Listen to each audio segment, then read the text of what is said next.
मुजफ्फरनगर में आज मेरे दो विभाग पिछड़ा वर्ग कल्याण, दिव्यांगजन सशक्तिकरण, दोनों विभागों की मंडलीय समीक्षा बैठक संपूर्ण की है।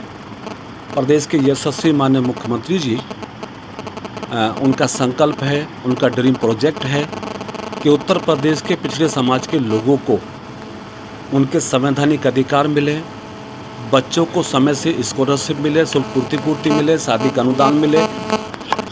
दिव्यांगजन विभाग में भी तमाम दिव्यांगजनों को पेंशन देने का, पढ़ाई की सुविधा देने का, दुकान बनाने की स्कीम देने के बहुत सारी योजनाएं हैं, जिनकी समीक्षा करके मैंने मंडलीय अधिकारियों को निर्देशित किया है कि वो समय के साथ सभी लाभार्थियों को मेरे विभागों के द्वारा दी जाने वाली योजनाओं का लाभ दें, ताकि दिव्यांगजनों को और पिछड़े समाज के लोगों को केंद्र और प्रदेश सरकार की योजनाओं का लाभ मिल सके, पहला मुद्दा। दूसरा, चूँकि आज दो जगह पर सम्मेलन भी करने हैं, लक्ष्य ये भी है कि जिस प्रकार से लगातार देश में और प्रदेश में भारतीय जनता पार्टी की स्वीकार्यता बढ़ी है, 2014 में देश के यशस्वी प्रधानमंत्री नरेंद्र मोदी जी पहली बार प्रधानमंत्री बने, 2019 में 2014 से अधिक सांसदों के साथ फिर प्रधानमंत्री बने, 2024 में भारतीय जनता पार्टी का लक्ष्य है कि 2019 से भी अधिक सांसदों के साथ तीसरी बार फिर प्रधानमंत्री के रूप में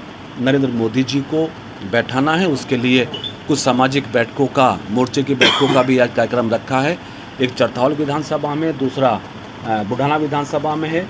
तो सत्ता और संगठन के साथ समन्वय बनाकर भारतीय जनता पार्टी 2024 के चुनाव के लिए गतिमान हो गई है। सर, दिव्यांगों की आपने बात की है, एक सवाल यहाँ पर उठाया जी कि जो दिव्यांग हैं उनको बसों में फ्री सफ़र करवाया जाता है, लेकिन एसी बसों में उनको इस तरह की सुविधा नहीं मिलती है। अभी तक जो प्रदेश की व्यवस्था रही है, प्रदेश में भी और देश में भी, वो सामान्य बसों में निःशुल्क यात्रा की व्यवस्था रही है।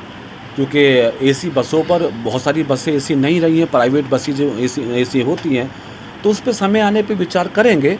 लेकिन उत्तर प्रदेश में सभी सरकारी बसों में दिव्यांगजनों को निःशुल्क हम यात्रा का मौका दे रहे हैं। और ये बात कहते हुए मुझे प्रसन्नता है कि दिव्यांगजन जो उत्तर प्रदेश में जिनकी आधिकारिक संख्या 11 लाख है, 2017 तक इन दिव्यांगजनों को भरण पोषण के रूप में मात्र 300 रुपये का ही सहयोग मिलता था।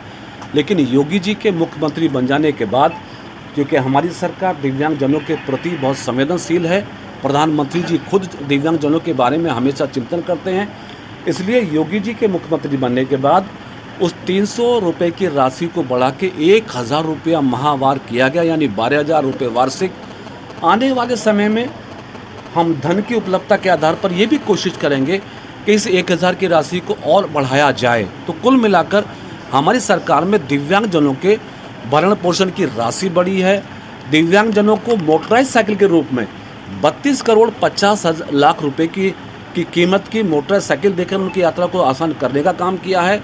शादी अनुदान के रूप में हम दिव्यांग दंपतियों को 35,000 रुपये का पुरस्कार भी देते हैं, जिसमें रजिस्ट्रेशन की बाध्यता को समाप्त किया। तो कुल मिलाकर योगी सरकार बनने के बाद दिव्यांगजनों की हर सुविधा में और कुछ जोड़ने का प्रयास हमारी सरकार में हुआ है।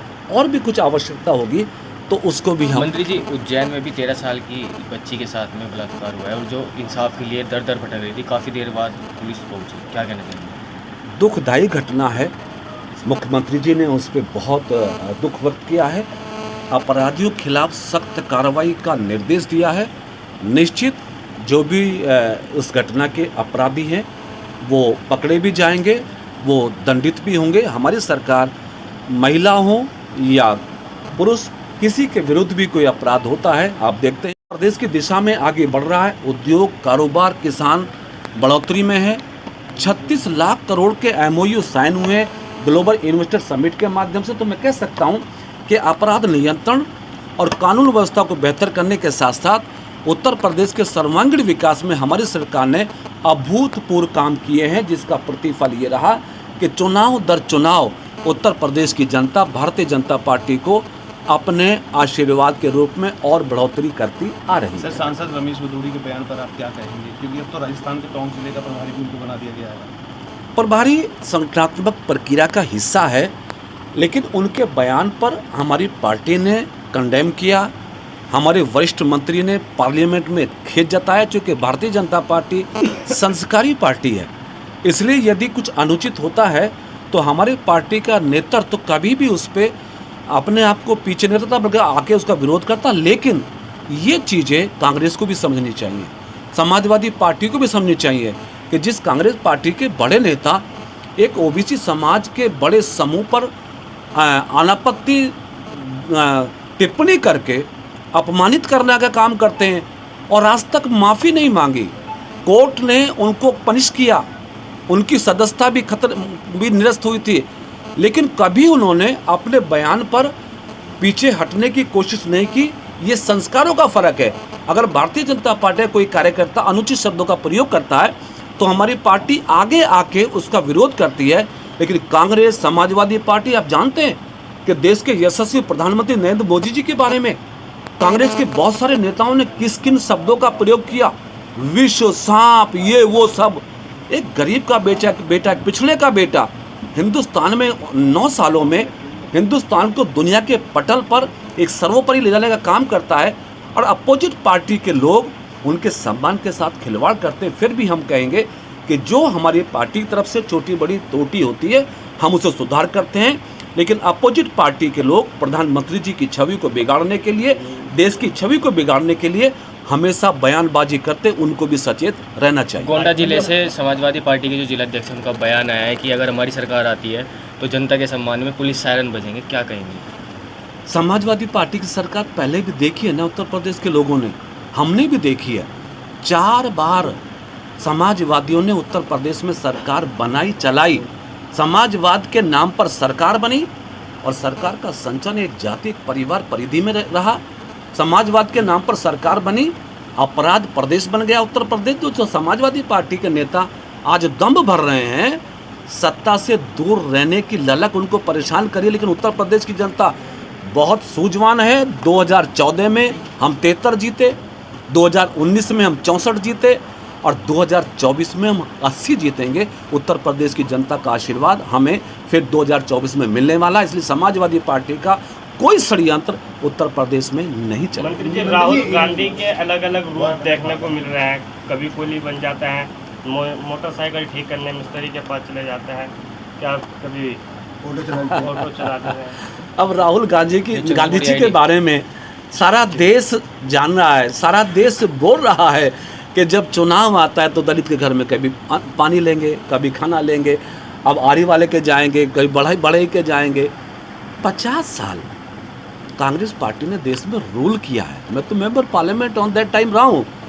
उस समय कांग्रेस पार्टी को कभी पिछड़े याद नहीं आते, कभी बड़े याद नहीं आते, कभी दलित याद नहीं आते, परिवार याद आता है, भ्रष्टाचार याद आता है, एक ही वंश कुल से सत्ता को चलाने का आधार याद आता है। तो राहुल गांधी जी के इस पूरे अभियान को देश की जनता देखती है, नोटिस लेती है और जानती है कि कांग्रेस पार्टी का ये जो रूप है, ये देश में जिस प्रकार से लगातार यशस्वी प्रधानमंत्री नरेंद्र मोदी जी ने सामर्थ्य के साथ सत्ता को संचालित किया है, उनको डिफेम करने का लक्ष्य लेकर और राहुल गांधी छोटी छोटी बातें करते रहते हैं, लेकिन इनका अब कोई असर इसलिए नहीं होने वाला कि हमारी देश की सरकार ने दुनिया में भारत के मस्तक को ऊंचा किया। कौन नहीं जानता, वासुदेव कुटुंबकम का सिद्धांत भारतीय संस्कृति का एक प्रमुख अंग है।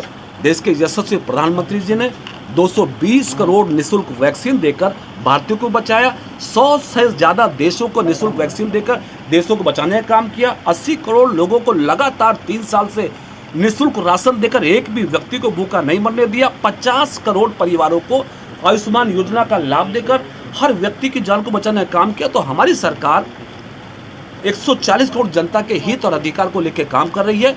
देश की जनता का पूरा आशीर्वाद भारतीय जनता पार्टी को मिल रहा है। और मैं कह सकता हूं कि 2024 का पार्लियामेंट का चुनाव भाजपा कम लड़ेगी, मोदी कम लड़ेंगे, देश की जनता ज्यादा लड़ेगी। सब जाते हैं जी। सवाल है, गठबंधन बनाया गया, इंडिया नाम से गठबंधन बनाया, क्या कितना चुनौती देगा 2024? कोई चुनौती नहीं है साहब। चुनौती इसलिए नहीं है कि इस गठबंधन को हमने पहले भी उत्तर प्रदेश में देखा है।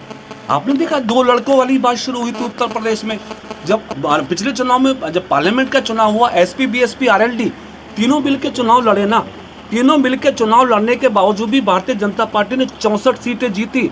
इसलिए ये बेमेल गठबंधन है, विचारों में भिन्नता वाला गठबंधन है, ये मौका परस्ती गठबंधन है।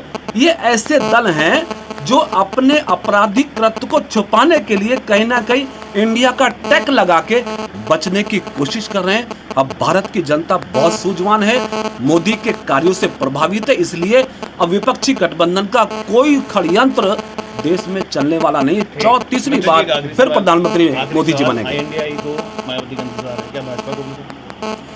देखिए ये बड़ा इश्यू है, पॉलिटिकल अलायंस करना अथवा ना करना, हमारा नेशनल लीडरशिप इस पे निर्णय लेता है। लेकिन इतनी बात सही है कि उत्तर प्रदेश में भारतीय जनता पार्टी, उत्तर प्रदेश में एनडीए जो हमारे घटक दल हैं वो इतने मजबूत हैं कि उत्तर प्रदेश की 80 की 80 सीटें जीतने में अब इसलिए कठिनाई नहीं है कि आजमगढ़ हम जीते हैं, रामपुर हम जीते हैं, रामपुर सिटी हम जीते हैं, स्वार टांडा हम जीते हैं।